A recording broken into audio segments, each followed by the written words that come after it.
Hi, I'm Khalila McCoy, and you're listening to the podcast designed to help you grow forward. This is Where We Rise. Today, we are talking about intentionality and making choices no matter what life throws at us, and making the best not for only for ourselves, but for the people in our lives that will be here after we're gone. And we have Debbie with us, and Debbie has a great story that she wants to share, and she also helps people with this all the time. So Debbie, welcome. Thank you for being here. Yeah, I'm super glad to be here with you guys. Can you tell us a little bit about yourself? Yes, I like to just tell people I get all these wonderful titles. And so I am a wife. I was married to Scott for 30 something years. I am a mom of 9 adopted children and a grandma, or we call me Lolly, for Aw. 15 grandchildren. And then in my free time, I'm a CEO of a large nonprofit here in the Houston, Texas area. And then I also coach and speak and do all kinds of fun things as the legacy architect. And so when you think about everybody has a journey. Mm-hmm. And we all get to go on our journeys, right? And so mine, I had certain preconceived notions as a teenager of how my life would go. And Yes. I set out to explore it. And one of the things that I wanted was I had this deep desire to be a young grandma. And Oh. I didn't know the journey that it was going to take me on. But in my mind, I'm a girl that gets things done. So I was like, okay, eventually I got to find a guy, I got to fall in love, get married, have children, and then you can be young grandma. And it started out just right. I went to college and I found the guy, I fell in love, and we got married. Oh, and I got my college degree, so I didn't leave that off. And Good. that was wonderful. Check, check, check, right? Everything was great. Then life sometimes throws curveballs at us, and Mm-hmm. we hit infertility and years of not being able to get pregnant, about 4 or 5 years. And then ultimately, we got pregnant. And Mm-hmm. we were diagnosed with twins, which I thought this is great. Back Yeah. on track for young grandma, and I'll just do them two at a time. And my body then started to miscarry. And lo and behold, we found out that we weren't carrying twins, we were carrying quads. And so that's Wow. four, like Yeah. 1, 2, 3, 4. And I'm like, oh my gosh, and I'm like, what do you do? But it's like, okay, well, back on track to young grandma. I got to figure Mm-hmm. out how to get these kids to 30 weeks. And, sometimes the fog kind of rolls in and you keep walking forward. And we started doing the right things and trying to figure out our way on how to do all this. And of course, just tons of questions, like, Right. how do you handle four? And how do you put 4 car seats in a car when your car won't hold 4 car seats? And, all these things that go through your mind. And around 26 weeks, I found myself standing in water. And Mm-hmm. that meant that one of the baby's sacs had ruptured. So they admitted me to the hospital, and I was to stay there as long as I could carry the babies. And the next morning, contractions came crashing in, and the doctor said, "You're going to have to deliver this one." Mm-hmm. And I just was like, "Can you please just stop this? It's too early. I Right. I don't know. No, no, just stop it." And Mm-hmm. she looked at me and shook her head no. And so I closed my eyes and I breathed and I was like, I just got to figure my way through this. And so they whisked me off into surgery, back into the room to wait. And li- several hours later, little Zach arrived, and I held Mm-hmm. him and I rocked him and I loved him until he drifted off into eternity. Oh. That little boy took his finger, wrapped it around my finger. He took his hand and wrapped it around my finger and squeezed and said, "Mom, I'm Oh. here. I love you." Yes. And then, the fog is still there. How do you make your way through this? And it's continuing to rise. And the question then becomes, would my body reject the other boys? Mm-hmm. And several hours went by. I got sick and my blood work was a mess. And the doctor walked in and said, "You have to induce." And Mm, I looked up at her just like, I can no, can you just give me just a sliver of hope? And she shook her head no, and we induced. And several hours later, Josh, Nate, and Chris each arrived on the scenes, and they placed them in my arms, and I held them, and I rocked them, and I loved mhm. them until they drifted off into eternity. And I remember that night after this very, very long day, you don't go to the hospital with this plan to need to plan a funeral for Right. one, much less four children. And I was like, God, I don't know how to get through this. This is too hard. I don't understand how to get through this. And I learned some very, very valuable lessons in that time. And one of those was that oftentimes when we face difficult situations, our biggest question is why? Why me? Yes. Why now? Why Mhm. then? Why? Because if I can just get that answer, then it'll make it You'll okay. feel And better, yeah. yes, and the truth is that I've learned over time is that if someone would have told me the why, even if God himself would have come and told me the why, do you know what my next question would be? Why? Because that's Why? not a good enough answer. I Yes. mean, it doesn't bring my boys back, it doesn't solve the Mhm. thing, and so God just gently encouraged me, "You have to lay down the why. You have to give me the why. If you keep asking the why, you are going to stay stuck." Wow, Because yeah. why is very internal, and it causes us to protect ourselves, and Mhm. it's like, if I could just get it, I could go on. Well, it's not gonna satisfy, It's and gonna so lead to more questions. yes, and so I was like, "Okay, God, I'll give you my why." And then I was like, "But I don't know how to get through this. I don't know how. Right. I'm a fixer. I don't know how." And he was like, "Ask me a different question." And I Mm. was like, "What?" And because I don't have any questions. I just want answers. And he's like, "Ask me this question. How do I survive? How do I Mm. survive?" Because asking the how question is very outward focused. It's like it requires action, right? Right. And so this thought of, I need to breathe, and this idea of just take the next best step I can think of. Okay. And so I began to take the next best step I could think of. And then he would show up and meet me. And then I would ask the question again, and I would think of the next best step, and I would take it. And this is how we learn to walk through grief. Okay. Yeah. Is this one step in the right direction over a long period of time? And so I began that journey. Not every day or every decision was a forward step, but I Mhm. always came back to the question to learn how to get to the next place and never dropped back to the why, because that would have derailed me again. And I had friends and support and stuff like that that would encourage me to continue moving forward. And so I walked through kind of that grief process. And as I did, and I got better and could do more things, I began to be able to help other people. And my question changed. The question then became, okay, how do I not only survive, but how do I thrive?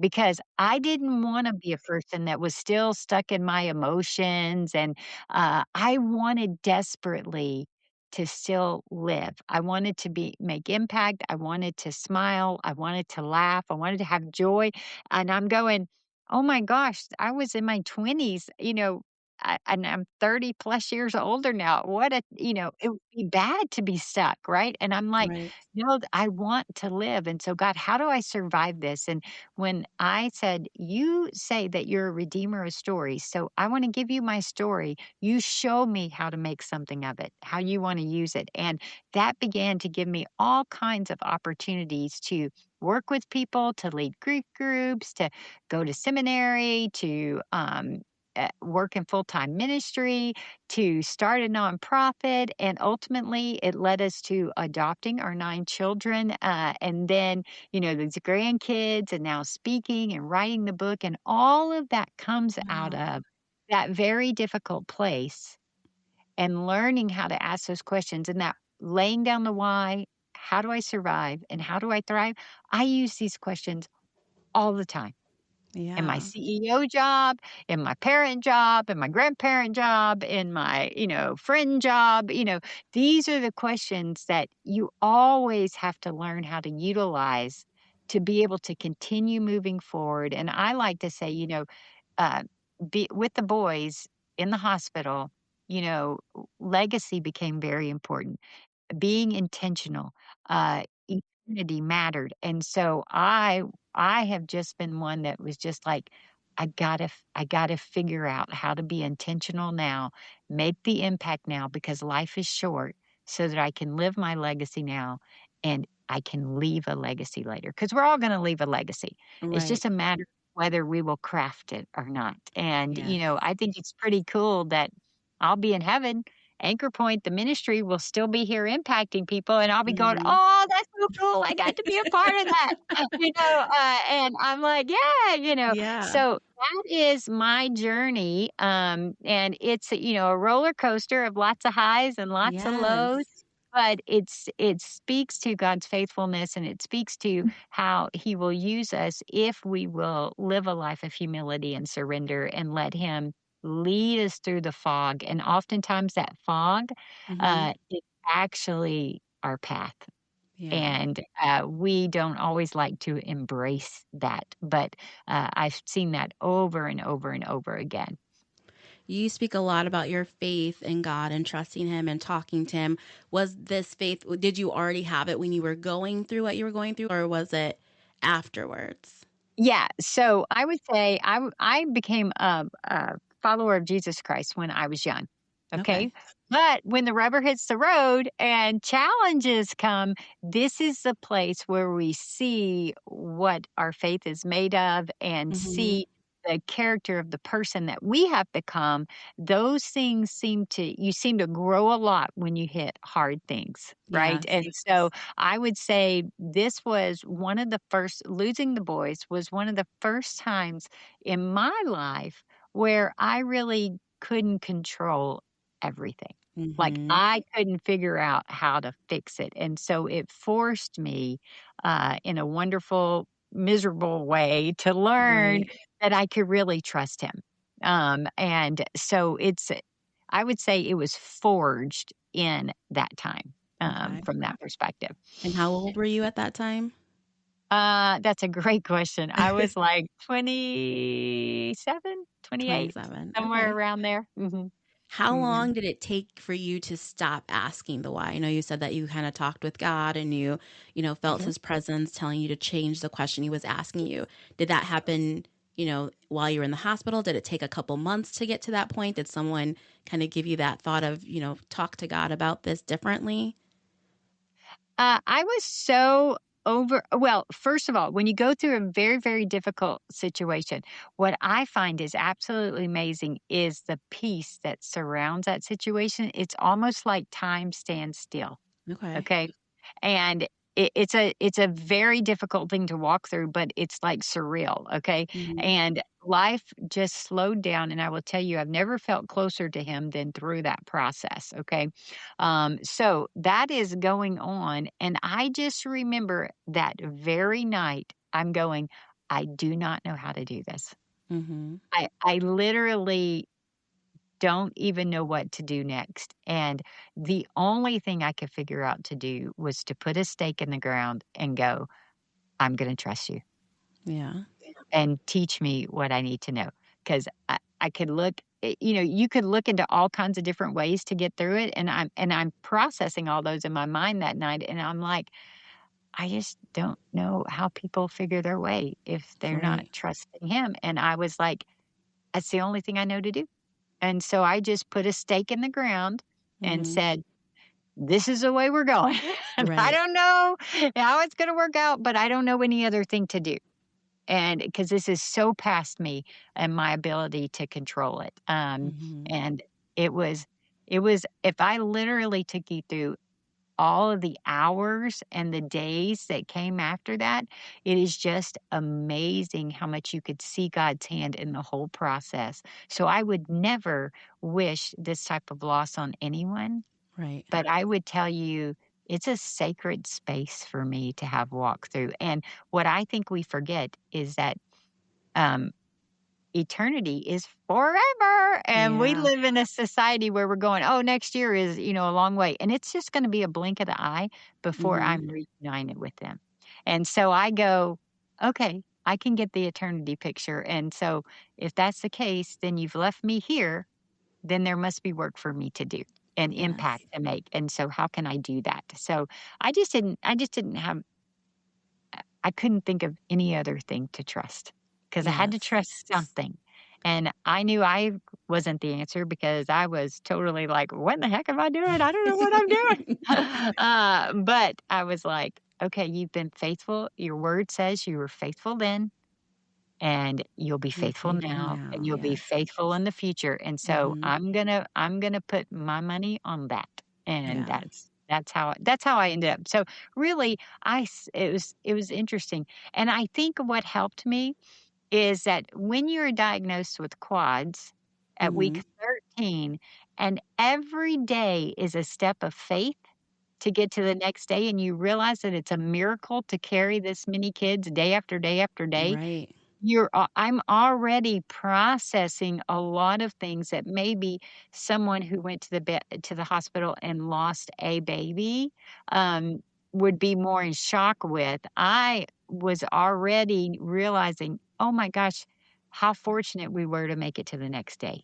How Okay. for And so I had a lot of processing time, um, to as I landed in the situation to go, "Okay, this is the journey, and Mhm. I'd like to change the journey, but, Yeah. it's the journey, and Mhm.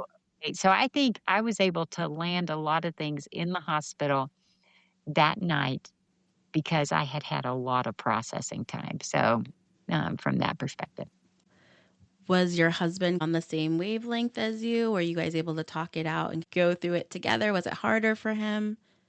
I think we were all just like in shock when it's all Yeah. happening. But I will tell you this, and as I've worked with people over the years, is we have to be very gracious with each other and Yes. generous because when we walk through grief, like after we got home, you're shocked the whole time you're in the hospital. You come home, you do the funeral services, you do all those things, and then everybody disappears, right? Okay. Mhm. And it's just you and him, me and him, Right. and what we have to understand is that all of us grieve differently. Mhm. And most couples end up divorced after losing a child.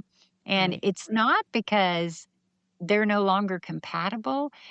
Oftentimes because their grief cycle is on a different wavelength. So I may be doing all right, he may be in the pits, and we don't know how to communicate. Then we swap. He's doing all right, and I'm in the pits, and Mhm. he's trying to fix me, and I don't want to be fixed, and then you become enemies with each other. Right. And it's all it is your grief cycles are not in sync. And Mhm. so this is why you have to have so much grace with each other and realize that you are not each other's enemy. And we have to be able to really just go, I can't handle this now. Don't fix me. Just Mhm. love me, Yeah.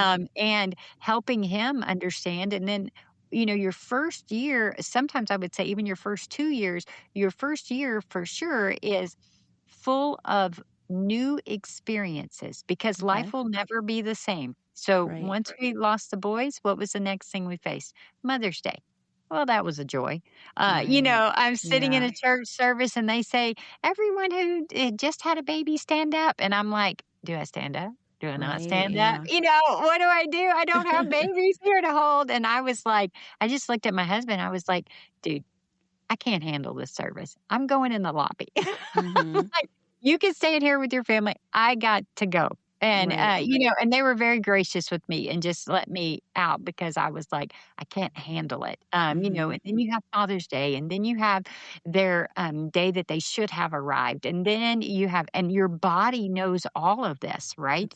Your Yeah. body. And so, like, every April 1st, even now, I can sometimes find myself in a little bit of a funk the week before, and I'll be like, "Oh, it's my boy's birthday." And it's like that's my body is just going, "Hey, we still remember. And, Right. so I love the more that we talk about and share our story and everything like that, it takes away the sting of a lot of that. And so, Yeah. you started off asking, how do we do? Well, I'm sure we had moments, but learning to understand that we cycle differently in the grief process and we deal with it very differently gives us eyes of grace for each other, and it we have to be able to do that, and it's hard, Mhm. but we got to be able to work hard to do that because we didn't want to end up divorced, right? Right. And he's still my best friend, and we're just struggling differently. And we Yes. just, and that happens all the time. We just had an incident this weekend with some of our kids, and he wasn't handling it very well, and I was, and I was like, when he didn't handle it well, I was like, dude.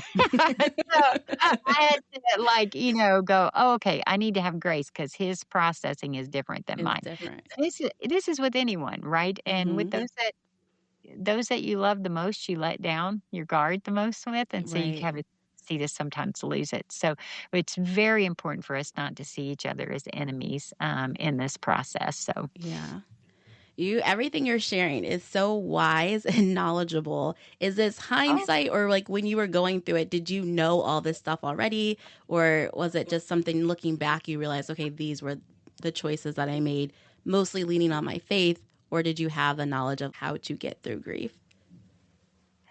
uh, I would say it was some of both, but I certainly would say I have continued to because of the children that we have adopted, have trauma backgrounds. I have grown a lot more in my education in how to deal with trauma, and Mhm. so a lot more of this I've learned as God's given me opportunity to minister with other people too. Right? It's like, oh, that's why that made sense then, Right. and stuff like that.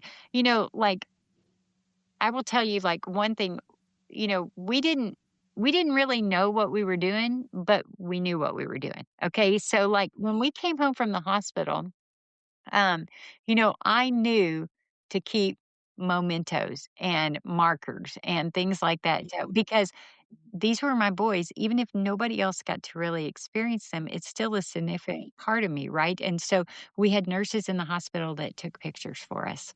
And, you have the birth certificates and you got the death certificates and you have all of these mementos. I have a mother's ring that has their birthstones on it that I Nice. wear as a Yeah. reminder, And when we got home from the hospital, I told my husband, I was like, I don't know how to I don't know how to help people walk alongside of us. So I had this brainstorm and I'm sure it was just the Holy Spirit dumping something in my head. And I said, let's write a birth and a death announcement and send it to everyone, just like we send our Mm. Christmas card letter out. Yeah. And so we wrote this one little page and it was very sweet and it told about their arrival and it told about them leaving, but we mailed it to everyone. Okay.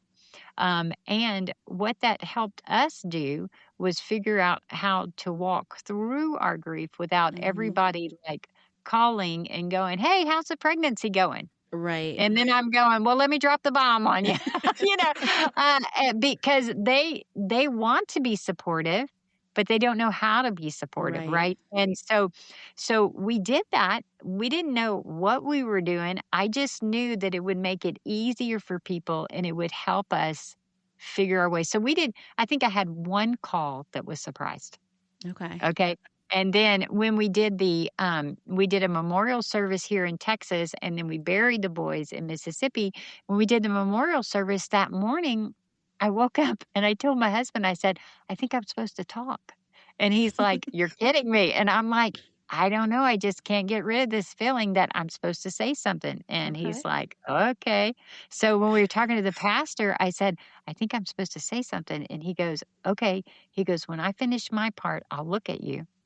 And if you shake your head, I'll say, Debbie wants to say something. If not, I'll keep on going. And I said, okay. Mhm. So he goes through the whole service, and I don't even know if I'm really listening because I'm like, I got to talk. I got to talk. I Right. got to talk. I'm like, what am I going to say? And I'm like, and anyway, so he looked at me and I was like, yeah, I want to talk. And he was like, okay. So I got up there and I just thanked everybody for coming. But I said, hey, I want you to know that this is a very hard thing for us. And we definitely miss our boys and we want you to pray for us and stuff like that. But I want you to understand that we totally know where our boys are. Mhm. And, they're in heaven. And it bothers me a little bit that they know everything and I'm still here as mom. But I want you to know that this is not a terrible experience. It is very hard. Mm. And I said, but I want you to know that I had perfect children. They never talked Yes. back. All they did was love. And I said, at that Yes. point, I could say this. I said, and I was a perfect mom.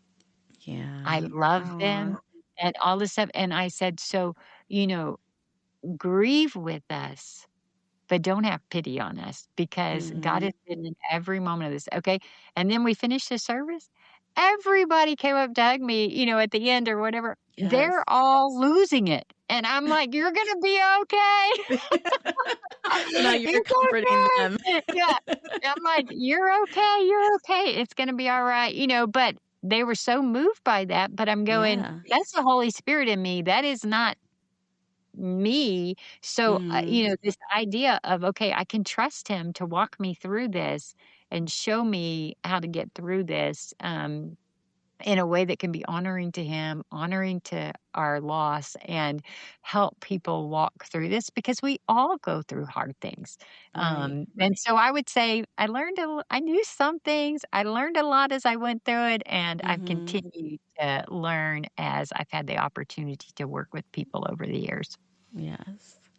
Now tell us about adopting your 9 children, which is a very large number, so I can't wait to Yeah, hear about how this came yeah. to So be.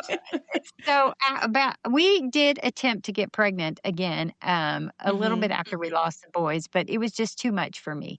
Emotionally, physically, mentally, I just was exhausted after years of Yeah, infertility, understandable. and I just told my husband, I said, "I just can't do this. I can't do it right now." And he was very supportive, and so we went on about our lives. God took me out of my engineering career and sent me to seminary and put me to work in the ministry in different ways. And when I got out of seminary and we were both working for the first time in our marriage, I looked at him and I said, "Dude, if we're ever going to have kids, we got to get serious because life is just ticking on by, or we just are going to love a lot of people's other kids." But I knew I had this deep love in my heart for children, and that God was going to fill that at some point, and I didn't understand how, okay? Um, and so we sat down and I was like, "Okay, if we're gonna try and get pregnant, you know how long it took us last time, so we gotta get this thing rolling, and or would we consider adoption?" And so we started talking about it, and I was like, "Look, we could spend thousands and thousands and thousands of dollars trying to get pregnant and end up with Mhm. no children." I Right. said, "Or we can adopt children that need a home, that are sitting in the foster care system legally free, that need a home, Mhm. and spend thousands and thousands and thousands of dollars there." Yeah. So either way, but we have the children. And so we went through a process of just like, you know, what about adoption? Could we do adoption? Things Mhm. like, can you love someone that's not your own blood? Mhm. That's a very common question that Right. parents have that are thinking about adoption. And, I thought about that and I looked at my husband and I said, "You know what? I love you and you ain't got my blood. So God must be able to work this out." I like And that, so, yes. right. And so we just kind of started, and we knew we wanted multiple children. We Mhm. thought four. And I was like, we could get a sibling group and, keep on going. And so we didn't have a clue what we were doing originally. So we Mhm. just started working our way through the process. And we knew that children were legally free in the system already, which simply means all the parental rights have been terminated and they're just waiting for a home. Okay. So we said we did not want to foster. We just wanted to go what they call straight adopt for these Mhm. children that were already available. And we just started putting in our application. And if you remember, I'm a girl that gets things done. So Yes. I know the process. I start working it. If there's a roadblock, we work around it. And I just did my due diligence and we kept going down the process and eventually got to the place where there was a sibling group in Tennessee of 5 that Mm. no, of 4 that they wanted us to adopt, but, when I was working with my caseworker, some of the reports said that those children should not be put in the same home together, and we sat and talked about that for a while, and, when you want children, Mhm. sometimes you'd be willing to just go, "Well, that's not a big deal," but we should be very careful, and as she and I talked through it, I was like, "If it says this in their case reports, we should not put them together because ultimately we're gonna be the only ones in the end because CPS is gonna leave, and Right. you've got a potential danger situation that's already been identified." So, we had to say no to those children. That was so hard because Mhm. I'm so close, right? I've almost got Yeah. these together. And so we said no, and just said, "Okay, God, you're gonna show us a way." And then a sibling group of 5 in Tennessee became available. We were in South Carolina, and these were the first 5 children that we brought into our house. So Okay. we moved in a basketball team, and How old were they? they were 6, 7, 8, 9, and 10. Oh, Um, wow. and they were a ton of fun. But just to give you just a funny glimpse is Mhm. we're kinda set in our ways now. We've been married a long time, right? And, Right. we kinda got our systems and we do what we do and all this stuff, and the kids are all there visiting this first week, and the youngest one comes in and he looks up at me, and they had been playing in the backyard because I have the Mhm. basketball team, so they got all their friends with Yes. them, right? Okay. So he comes in and he's looking up at me and he goes, "Mom, what's for dinner?" And I look at this kid and I'm like, "Dude, do you ask this every day?" And he's like, "Yeah." And I'm like, "Oh my gosh, I am so unprepared." Because I don't cook, okay? I'm not a cooker, and so, fortunately, I had a master's by now in Mhm. organizational management, so I began to put systems in place and procedures and all this stuff for us to I like figure out it. how to survive, Mhm. and, systems for laundry and who does this. The first 6 months, we ate on paper plates, Yeah. because I just couldn't handle the Well, dishes, 7 and people, that's a lot. yeah, it's like a radical the funniest thing was, "Oh my gosh, do you know how much laundry that is?" So, Yeah. I taught the kids, got them 3 baskets each, they had to sort their laundry when they took it off, I taught them how to wash early, and then I looked at my husband, I said, "Dude, if these kids can wash their laundry, you can wash You yours too." can. And so, we He's like, just "Great." yeah, and so but I'm like, "Oh my gosh, 7 people dumping shoes everywhere is like a nightmare zone," right? Yes. And so we worked our way through that, and, we really thought that 5 was it, okay? Mhm. Because that was 1 more than we had originally wanted, and, in our eyes, and off we go. Life goes on, and, it turns out that I was at a conference, and I Mhm. was listening to Francis Chan talk, and Francis told this story about this couple in a third world country. He was a paraplegic, and they took children in off the streets, and they had a little hut, and they just continued to expand their hut, and they put these children in it, and the whole time he's talking, I'm sitting there going, "Well, I have more room. Mm. I could get more children in my home." And if these people can do it, why wouldn't I be open to this? Yeah. So while he's talking, and then he says somewhere in there, he says, "How many kids do you think these people have taken in?" And I'm going, "Okay, third world country, 30, 40, or whatever." It was like 90. And I'm Wow. like, "Oh my gosh." And he said, "None of us would want to be these people today, but all of us would want to be them when they stand before God and give an account." Mm. And they hear him say, "Good and faithful servant." I'm like, Right. "Oh my gosh, I'm done." And so I called my husband and I said, "We're supposed to adopt again." And he was like, "I don't wanna talk to you. Stay at your conference. 5 is enough." And I'm going, "You need to start praying about it because we can actually get up to 14 kids in our home legally." Mm. And I said, That's "But a I think it's lot. I know, but I said, "I think it's just 4 more." And, he was like, "Stay away." And he held out for about 6 weeks and then Okay. said, "Okay, we can put our application in. And so we put our application in. Within 6 months, we had another sibling group of two. And that gave Okay. us an 11, a 13, 14, 15, 16, 17, 18-year-olds. So then we were into hormones and driver's ed. That's all we did Yeah. for well over a decade and a half. That we thought that was a very hard to, you got to think about our family looks like the Geraldo show kind of Mhm. sometimes.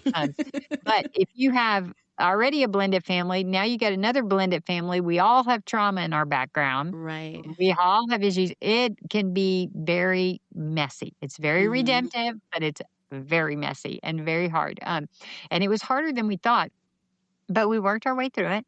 And then my oldest daughter, a couple of years later, had a child, and that child looked like that might end up in CPS custody. And Mm. I told my husband, we need to turn our application in again so that we're prepared if we need to do anything with that child. Yeah. And he was like, "Nope, we're not doing that." And I said, "I'm just telling you, we're supposed to turn it in. I don't know that we're supposed to adopt, but we're supposed to turn it in." And he held out for 6 months, and I would just keep saying, "You need to pray. You need to pray. You need to pray about this." I said, "I can't let it go." And finally, he said, "Okay, we can turn it in." And we thought it was just to be prepared for this grandbaby. Right. This grandbaby did not end up in CPS custody.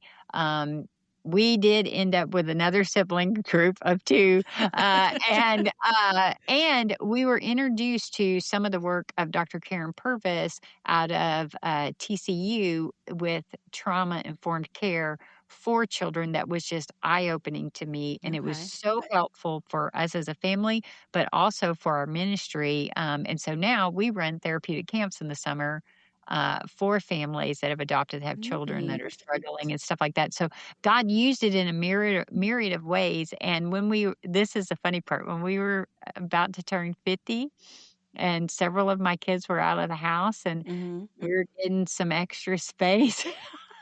I looked at my husband and I said, Uh-oh.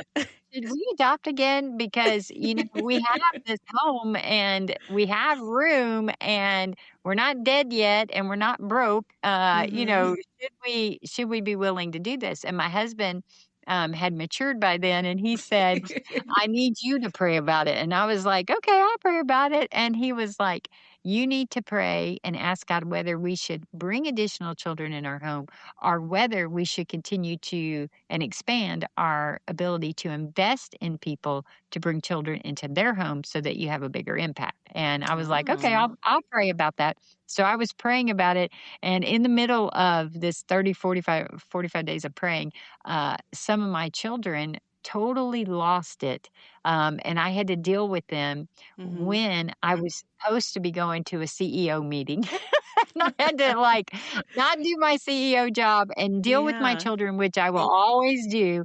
But it Mhm. happened like 3 or 4 times, and I was like, "Okay, God, This is your you're telling answer. me you're Mhm. telling me I shouldn't bring kids in my home right now. I should build this over here that lasts, a much longer time and can have the bigger impact." And so I went back to him and I told him, "I don't think we're supposed to bring anybody in." And my husband's like, "Phew, we're good."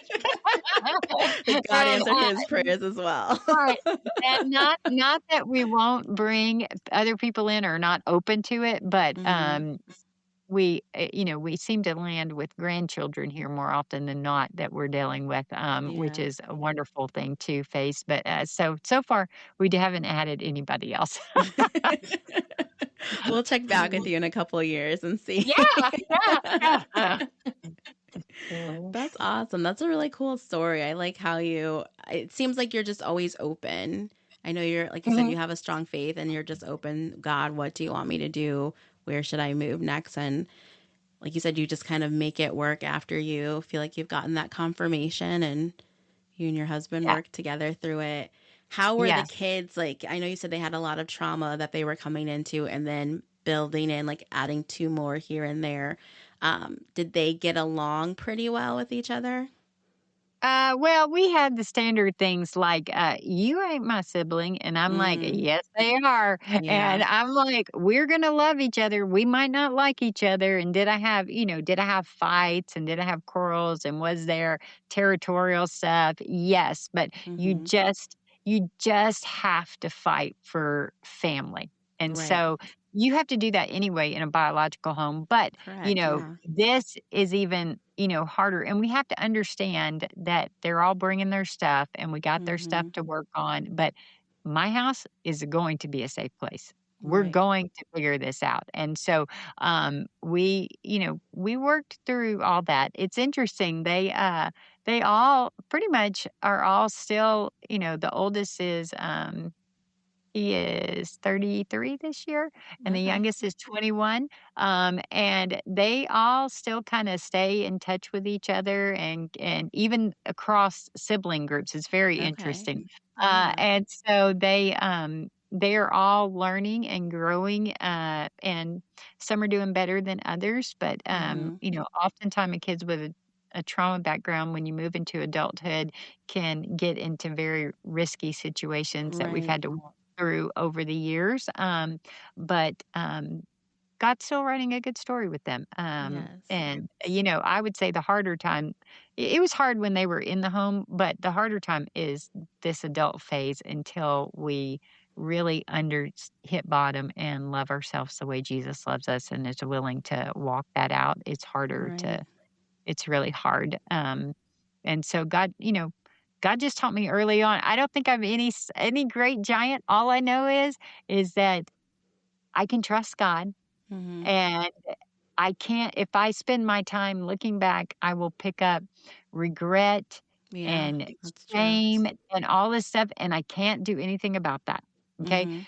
And if I look too far in the future, I get anxiety and worry and all this stuff, and so God says, "Keep my eye on him.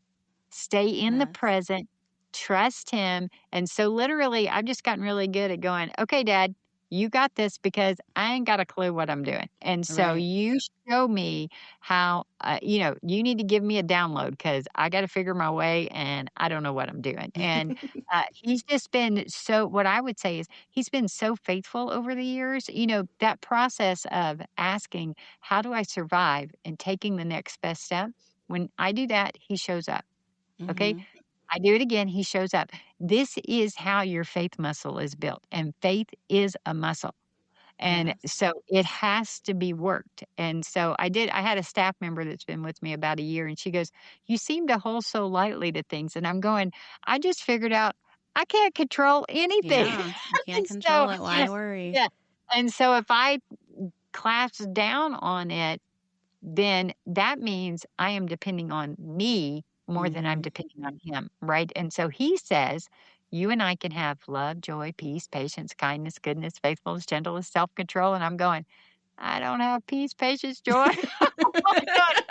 They're not Where are coming all out those right now. things? And so, yeah. So that means I'm depending on me, not on him.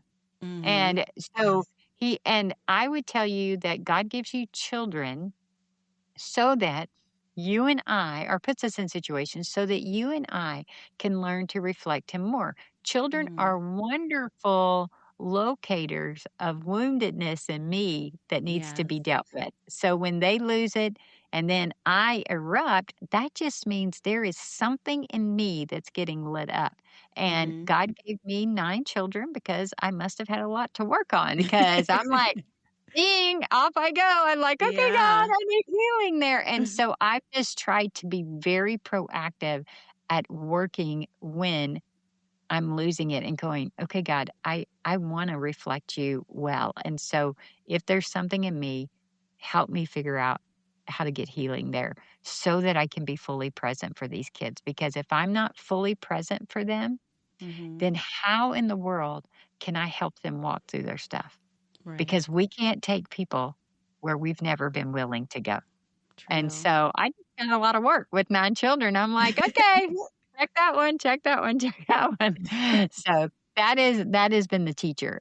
Life has Yeah. been the teacher of learning to grow that faith muscle and not hold tightly to things. Now you said the youngest is 21. Are they all out of the house now then? As of December 26th. Oh, okay. This is I mean, we're going through a new phase now where we literally looked at each other and went, "Oh my gosh, what do we do now?" And I know. so I was we going to had ask you. So, what is the yeah, next best step right now? yeah. Well, we had to really stop and go, "Okay, we need to recalibrate ourselves around each other because we're still friends and we still love each Yes. other and we still wanna do this next season." But I mean, it's like, okay, we need to be very intentional. And so Mhm. we had to have some hard conversations because we just were settled in our ways. And Right. I'm like, and my husband was the one who initiated him, because he was like, "You're just not giving me enough attention." And I'm like, Yeah. "Okay, you need attention." We've been so busy that we haven't. So we just started recalibrating and we're still learning, obviously. Mhm. And Yeah. we both have our stuff and we're still growing. But we're very committed to figure out how to make this next season good. And we still have we still have a lot of impact to do. So, a lot of the speaking that I do and the writing and trying to lay a bigger foundation and bring other people along, there is opportunity for him to coach within that, and things. So that's going to be our next kind of phase. And, you know, Anchor Point, we are structuring it so that it can live without its founder one day, Mhm. even though I'm not going anywhere right now. But we want it to be able to sustain itself, long term, because at some point I get too old to do things, right? And so we're setting that up, and then we are expanding, the opportunity to influence and lead people. And I love to get to work. What I love to do now is I love to work with people who in their heads well, not in their heads, but are in real life successful. Okay. Okay. So they may be a successful entrepreneur, successful CEO, nonprofit leader, whatever it is. And what they're beginning to sense is that, is this all there is? Hmm. Or is there something more? And those are the people that I love to sit down with and go, okay, let's get some clarity, because what's happening is you are being prepared for more.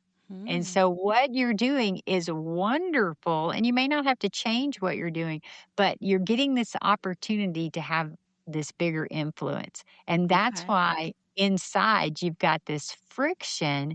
But Mhm. what happens is people like me, we don't always stop to get that clarity and reset that we need. We just go, okay, well, I need to reach the next goal or do the next thing or whatever. So Okay. we're busy and we don't slow down. And really, that little bit of friction that you're feeling is actually probably the unique thing that God's called you to impact the world Okay. with. And so I like to sit down with leaders like that who are by all means successful, but they're going, I don't know why I feel this way. And I'm like, let's figure it out, because it's worth figuring out. And it may mean go back and you do the same job, you just do it from a different passion. Mhm. Or it may be, hey, you go like God did with me and say, start a nonprofit. And I'm like, okay, I don't know what I'm doing, but okay. But I love to help people who are sitting there trying to figure that out. And the thing is most of us as successful leaders don't voice those things. And the reason Okay. is because most people expect us to have it together, and you by True. all means in the world, you look successful. Why would you be have this discontent kinda coming Mhm. up? And so we don't stop, and so I'm going, "No, don't miss it." Right. Because if you miss it, you can keep doing your life, but you won't live your legacy.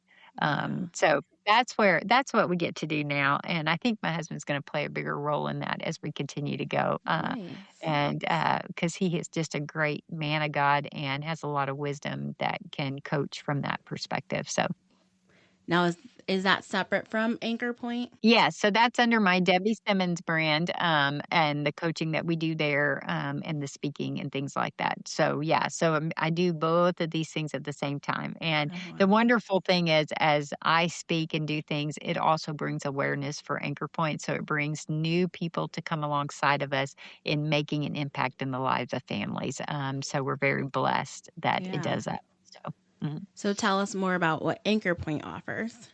Sure. Anchor Point is a nonprofit that we like to say gives families hope. So it like Mhm. lifts the tide of parenting so that our communities are stronger. But we start with individuals who maybe find themselves in a pregnancy and they don't know what to do.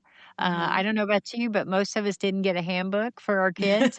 I did It not. was the handbook, right? Yeah. Yep, still waiting on And that. yeah. And so they're overwhelmed or they're just concerned. So we have a medical clinic that will work them. And we also move them, baby mom and baby dad, into kind of case management where we work with them to kind of figure out what their big issues are and how they need to go about the world. We have a maternity home that works with homeless girls who find themselves pregnant. And then Mhm. also we have our community initiatives where we are coaching and teaching and educating the public in general about how to be a better parent, Mhm. so that we can all move forward together. And then we run recovery groups for people who have struggled with sexual abuse or trauma or abortion, and they're trying to work through those things. And then we run Okay. those therapeutic camps for families that have children that are going, I just don't know what to do with them. I'm like, this Yeah. is for you. So that's what we get to do on a day-to-day basis, and it literally has the, ability to impact thousands of people each year, and Yeah. it's a privilege to walk It's alongside of them. across the So United States then? You don't have to live no, in your area to be a part of it? we are mostly centered in the Houston geographic area of Houston, Texas. We do Okay. for camps and stuff like that. We have people that fly in for those things, because our camp in the summer is just a wonderful, wonderful way to help the family learn how to walk together and Mhm. not to see each other kind of as the enemy. Yeah. So, That's yeah. important. Mhm. So at Yeah. the beginning, I was kind of laughing when you were explaining like a little bit about yourself and your life, and you're like, "Yeah, in my free time, I'm a CEO," which you don't normally hear people say that's my free time thing. How do you manage the coaching, being the CEO, being a mom of nine, being a wife, doing the things that you love just for yourself for free? And I know I've talked to other people before. We talked about like that work life balance really isn't a thing. It's setting priorities and non negotiables. So, what are yours for managing all the multiple hats that you wear? Yeah, it's, breathe and figure out what the next best step is, okay? But of course, I plan my day and I do everything, but one of the things that I'm really good at is literally going, "Okay, God, here's my plans." I literally had to learn, like, I'm gonna open my hands and go, "They're yours." Now Yes. you make of my day what you want. And it does a really fascinating thing for me is I would usually get upset if someone interrupted my schedule. Mm-hmm. Um, but when I give it to God and I say, okay, God, you make of it what you want and you help me get the things done that I need to get done and help me prioritize things and all this stuff. When I get an interruption, Mm-hmm. now I learned to go, "Okay, God, what are we doing? Right. What are we doing?" I'm much more sensitive to that he may be at work in this disruption of Oh, what I okay. plan for my day, okay? So I can be much more attuned to that type of thing, and I'm like, "Okay, I know I have this big long list, and I've prioritized it, and if I only get 1 or 2 done, then that's okay. So for me, one of the most important things that I teach my staff to do and also myself is, hey, our job is to always work our way out of our job. Okay. Meaning, how do I delegate things that I don't need to do and only do the things that I can do?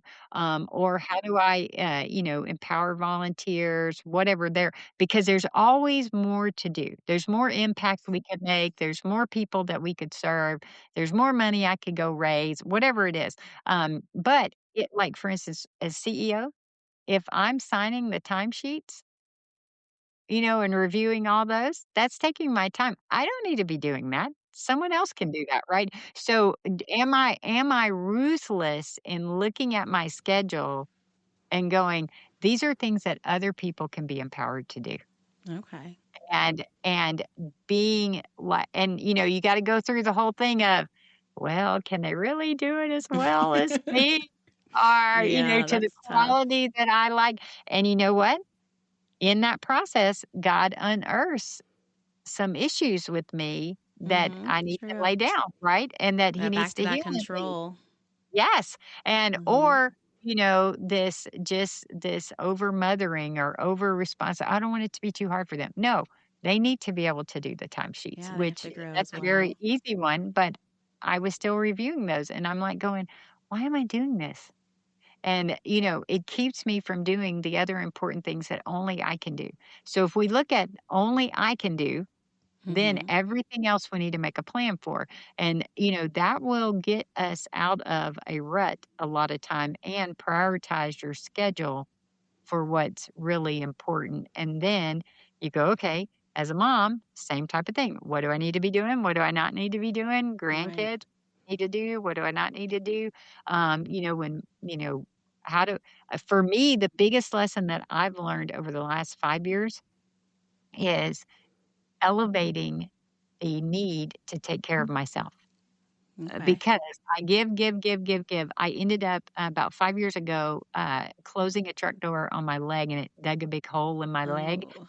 and it was nasty, and ultimately got infected. Doctors couldn't heal it. They were going to put me in the hospital, and I had a nutritionist that helped me figure out how to get it healed. But Mhm. we're talking about, basically 9 plus months of trying to get that healed. Wow. And what it taught me after I kinda got it, like, under control, and Mhm. I still battle some issues from it even now 5 years later. But what it taught me was I looked at the nutritionist and I said, "There must be something I need to learn here." Mm. It's probably not a good idea to live my life on Cokes, and, and not eat Yeah. and have a high stress life, right? Yeah. And I'm like, but I didn't, for whatever reason, I didn't know. Mhm. I just did what I needed to do to figure out how to survive, and I figured out how to survive, and I'm going along. But my body could not heal itself because it didn't have what it needed to be able to go down there and fix the leg. Right. It basically said, I'm keeping you alive, keeping your heart pumping and everything, and it's okay if you lose your leg. And I was like, "Okay, something's Okay. gotta change." Yes. Right? And so what I encourage people, and we don't understand how much stress is affecting us. And Mhm. I remember, telling this nutritionist, he asked me, "What's your stress level on a scale of 0 to 10?" And I was like, 10 being worse, 0 being none. And I was like, it's a good week. I'm a 3." And he was like, "You are lying." And I'm like, "I'm not lying." And, he said, "Yes, you are. You can if anybody that looks at you knows your life's not a 3." And I'm Aw. like, but the problem was I really didn't know, Yeah. okay? I had lived in it so long So long. that Mhm. this is normal. Yeah. And when we taught my body how to be aware of stress and how it's affecting me and learning to listen to it, when I Mhm. got my body to calm down, I was like, "I need to go hibernate for, like, 6 months because 'cause I'm like, Right. "What? No rest." And so I just had not taken care of myself. Right. Um, and it was not knowing how.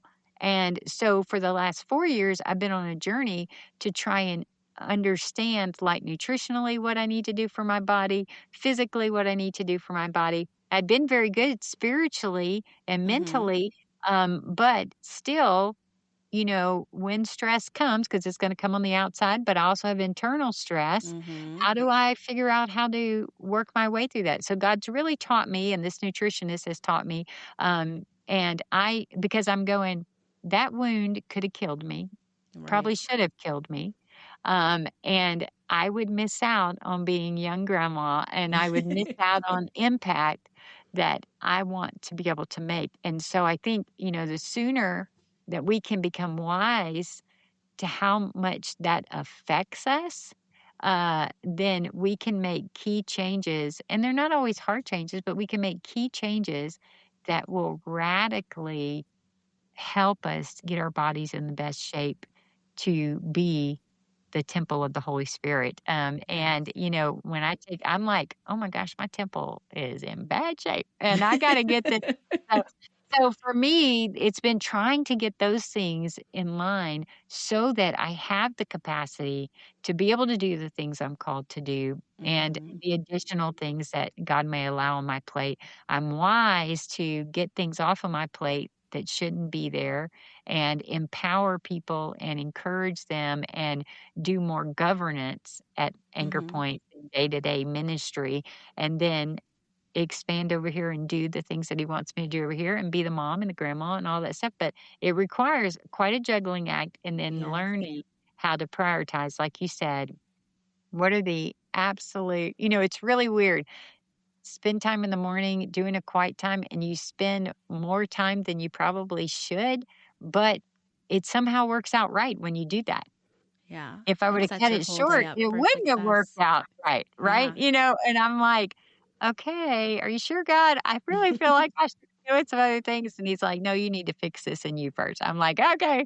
And so it works out, and, I can trust him to do that. So I think, learning that trust early in him and literally being okay, going, "Okay, God." I mean, because I have staff members come in my office, they'll be freaking out, and I'm like, "I need you to breathe. We're gonna figure out Mhm. what the next best step is, and it's all gonna work out." And they're like, Yeah. "How's it gonna work out?" And I said, "I don't know, but I know the one that does." And so Yes. we're gonna trust that he is gonna show us how to figure our way through this. And, he has been faithful every time. It doesn't always look the way that we think it should. My grandparent journey did not look the way I thought it should, or Mhm. the way it should have rolled out, but I became something much better. And Yes. I, still ultimately got the grandchildren, and I inherit everybody else's grandchildren that doesn't have Yes. grandparents close by. I'm like, "You need a lolly? I'm available." And so I get to do that, all the time too. So that has been a blessing to other families, and it Mhm. blesses us, in being able to do that too. So that's how I try and balance it. And then does it get out of whack?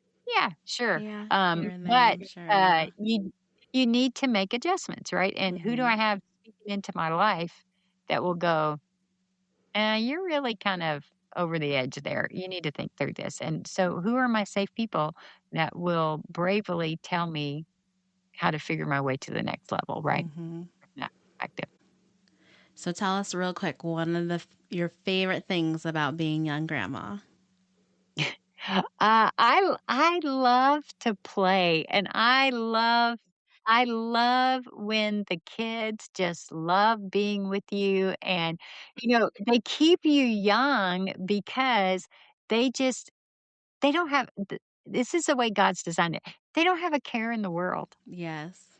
They just live li my little one of my little 3-year-olds was over here the other day, and he just happy, and I'm like, "You don't even know where your food's coming from, Right. you're not out of your It's just diaper that joy they yet," have. and yeah, and he's just like, "Life's good, and I Mhm. know you're gonna take care of me," and I'm like, "Okay," and he's not afraid to do risky things, so climbing the stairs, he don't know how he's gonna get down, but he's Right. like, "It's good, I got this," and I'm like, Mhm. "You are crazy." And so I just go, they are such a joy for me to be able to remember that life doesn't have to be as heavy as it sometimes seems. And Yes. so I just like to play and hang out with them. So yeah, I enjoy it. I love it. That's awesome. That'll definitely keep you young too. Yeah. Yeah. All that energy shared with you. Uh-huh. So you've shared so much today about yourself, about how you support others, and then building that legacy. So, what of all of that, if our listeners just take away one thing from your story today, what is something that you will hope rises in them from hearing what you've shared? Uh-huh. I would think if you were sitting here listening today, one of the things that I would hope you would walk away with is one, that the sun always comes up tomorrow. and tomorrow is a new day. And lean in to what God is calling you to, what you feel in your spirit that He is calling you to. And it may be totally different than anything you've ever thought about, but just ask him. He will show you the way. But that is where your true passion, your true fulfillment, where significance is found. And so you have to keep leaning into that. But no, if it's a challenging day, the sun comes up tomorrow. And we can keep on going, but it is not over. We still have more to do. And so I just encourage you to lean in and be the people that He's called us to be. Yes, that's great. I like that a lot. Thank you. You're Um, welcome. I also want to make sure we mention that you have a book that's out, and there's something really cool about your book. It's free. So tell us a little bit about that. Yes. So my book is called The Heart of Legacy Living a Focused, Faithful, and Fearless Life. Okay. Hmm. Because that's what this leaning in is about. And so you can get the book. You can just go to theheartoflegacy.com and it's totally free. Just put your stuff in and then it will work with you to get the book to you. And Hmm. you have it. It's a great place to start to figure out where that little, I don't know what to do. It's a wonderful thing. You get to hear my whole story as regards to how Anchor Point started and kind of how God worked all that out. And then at the Hmm. end, the back end of it is stories of life change that have happened through Anchor Point, which is super cool to see Wow. how God has worked Yes. that. But the center section is nothing but practical application to help you figure your way. So it's a wonderful way to figure out what's next and how Hmm. do I do it? And so that's why I do it as a gift because I want everybody to be on that track and figuring their way. That's great. Is there another place people can find you, like on social media? Yeah, so I would say, hey, if you want to get all the social media stuff on me, you just go to thedebbieSimmons.com and it'll all be there with the, I don't know what they have me doing, Instagram, Facebook, LinkedIn, TikTok. I Yes. don't know what all I do. So that's the place that you can find. And you can, if anyone is in those categories of people that like to lean in and do some of the coaching, there's opportunities for that too. And so that's all there. Great. And we'll link all that in the show notes as well. Well, Debbie, once again, I want to thank you for your time and your inspirational story. I loved everything that you had to say. And I really appreciate how, in every aspect and every section of your life, you always talk about, okay, this is something that I'm learning. This is something that I'm growing in. So it wasn't like, oh, I got to this stage and I felt like I knew what I was doing, or I got to the next stage and, oh, yeah, I have so much wisdom. I can just use that, right? You were like, okay, well, I'll take what I have, but what else can I learn? And what else can I, learn from other people or read about and figure out? And I think that's so important that we're always learning and growing and we don't stop that. And we're always looking for that knowledge and looking for that improvement in our lives. So I found that very inspirational. And I feel like I can definitely take that into my own life and looking for the positive and talking to God more about what is, I like that phrase you use, the next best step. Yeah, yeah. I would say, hey, always growing, always growing. There's always more to grow in. All right. Well, thank you. And we will keep in touch and see what your next best step ends up being. Yeah. There was so much wisdom in what Debbie shared today that I already know I need to go back, listen again, and sit with everything that I learned. She walked us through a season of unimaginable loss, yet her story shines with resilience, faith, and the power of intentionality. Debbie's journey reminds us that even in those dark moments, there is still a path forward. For me, there were four things that easily stood out. First, Debbie's faith was unmistakable. When life was heavy or decisions felt overwhelming, she chose to pray, to trust God, and to move in intention. As you think about your own faith or core beliefs, what keeps you grounded and guided as you move through life? Second, I really liked when she spoke about grace. Grace she received, grace she extended, and the grace she asked for. How often do we forget how essential grace is, both for ourselves and for others? Third, the next best step. Debbie and I talked about this after recording, and it's the phrase that inspired the episode title. Life is tough. Life will knock you down. Even the good things can be hard to navigate. But the idea of simply taking the next best step feels so freeing. It's intentional, thoughtful, and it doesn't demand perfection. It reminds us that this step isn't the final one, it's just the next one. And we keep moving and we keep rising. Lastly, I love that Debbie had a dream of being young grandma. I've heard many dreams in my life, but that one was new and I adored it. It's such a specific personal dream, and it makes me think of how many of us carry unique desires that we feel are out of reach. Sometimes we think the moment has passed us by, but I hope that you hold on to your own beautiful, unique dream. And if the original one truly can't happen anymore, dream a new dream. Move towards it with intentionality, and I believe you'll get there. All right, y'all. I want to thank Debbie once again for adding her voice to this podcast and giving us so much to think about. Make sure you take some time to let this episode soak in and reflect on what your big takeaways were. And as you move through the rest of your day, I hope you take a moment to listen a little louder to yourself, to the people you love, and to the things that connect us in ways we sometimes forget to notice. I'll meet you back here next time. See ya, bye.